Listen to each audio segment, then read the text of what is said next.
Temptation lies in the forbidden. Hey Wolfpack, welcome back. In this video, I'm going to list some things I'd like to see improved on in the Dragon Age series, whether it's in Dragon Age Dreadwolf Rises or any installation going forward. So let's get into my 5 upgrades for the Dragon Age series. Let's get this out the way before anyone says it in the comments below. Honorable mention is going to go to Playable Origins. We all love the origin stories in DAO, and of course, they are much better than a written one that we got in Inquisition. But as much as I want them back, there are a few other quality of life improvements I'd like to see updated.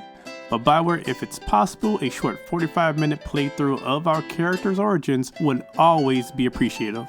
But again, that may depend on the game itself. So that's an honorable mention for now. Here's the actual top 5. Customization. This is one a majority of all fans want to see improve. Inquisition gave us a pretty good variety, but still overall limited, especially compared to other RPG games. But it's gotten far better since the days of Origins. With that said, I know we'd all like to see more variety when creating our protagonists. From more diverse hair choices, eye color, scars, tattoos, and maybe even perhaps weight and height. Now those last two may be a bit much, but in general, what would be great to see is that our protagonist is our own character. We shouldn't walk into a town and see that every other NPC on the street went to the same status. A character should look wholly unique to everyone and have distinguishing features that set them apart from other players. Even if two of them have the same hairstyle, one player should have a scar on their cheek or even an eye missing that tells the character's story. Also, we should definitely be able to add or get scars on our characters as the story progresses. So Black and Parham early on in the story? Maybe, I don't know, that may break some immersion, but overall, give us a more diverse character customization, allow us to make our characters wholly unique to us, allow us to add scars, more diverse hairstyles, and be able to stylize them a little bit more unique to our own character. Or, better yet, give player characters unique hairstyles that aren't on NPC characters, which makes us a lot more diverse in the world. Just a thought. Combat. The combat for the Dragon Age series has changed from entry to entry, going from tactical in Origins to hack and slash in DA2, and a more sweet balance with the two in Inquisition. I prefer Inquisition's combat mechanics overall, but I'm sure they'll be improved with each new entry. What I would like to see in the series are varying combat styles, like dual wielding and arcane mages. In Origins, I loved my dual wielding warden. He was a unique damage dealer, and it was a classic fantasy RPG style. Then, while I don't always like playing a mage, I love to see a true arcane mage role in Dragon Age. We had them in Origins as well, but I really like to see a mage wield a sword and maybe imbue fire onto it. Hawk is a great example of a battle mage.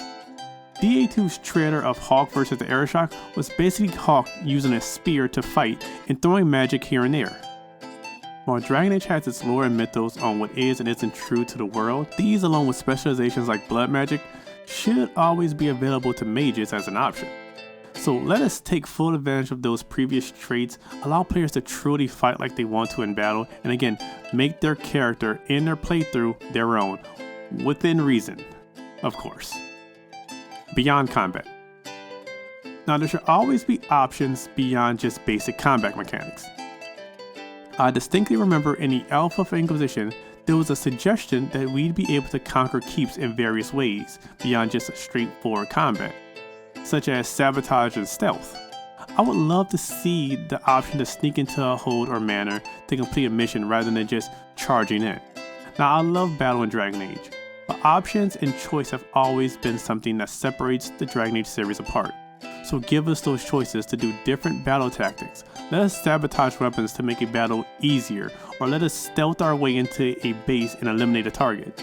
We've had stealth very briefly in Dragon Age 2's Mark of the Assassin DLC, or even deception like we had to do very briefly in a segment in Origins if your one was imprisoned. I love to see the idea of deceiving an enemy to go in and steal an item or gather intel. This would give us so many options to settle matters beyond just basic combat. It will make every playthrough and every character very different on how they approach a matter, be it diplomatic, stealth, sabotage, or just full on charge in and bust heads. Give us these options, let our characters be uniquely unto ourselves. Influence and consequence. I think I've spoken on this before, but again, consequences should always be at the forefront of Dragon Age.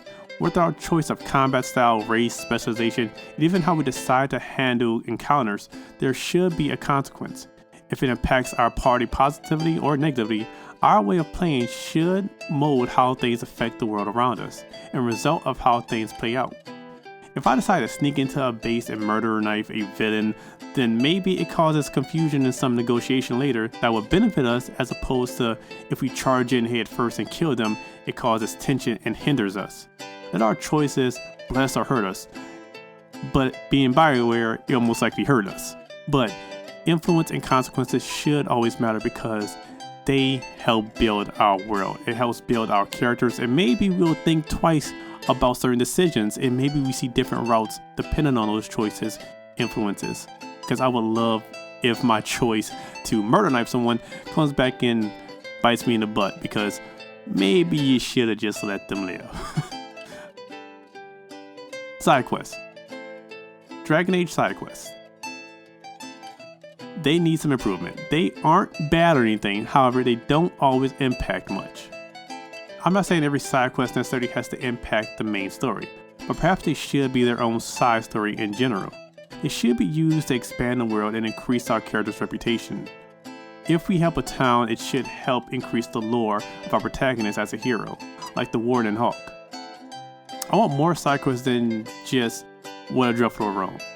So please, side quests with some meaning. Again, doesn't have to be all side quests. Short ones that are funny and just introduce you to a town or a character are great. Those are all fine, and those things are needed to help introduce us to the world.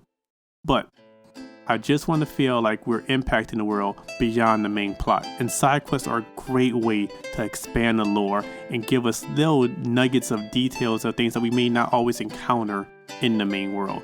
But they also should play within themselves to advance ideas in the world, or just throw things out there that we can explore, or even for me as a creator, make theories on and just have fun with.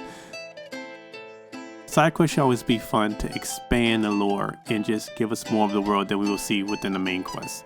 That's what I want side quests to be, and not a hindrance or annoyance that like, oh, I need to do this to maybe gain a level or so.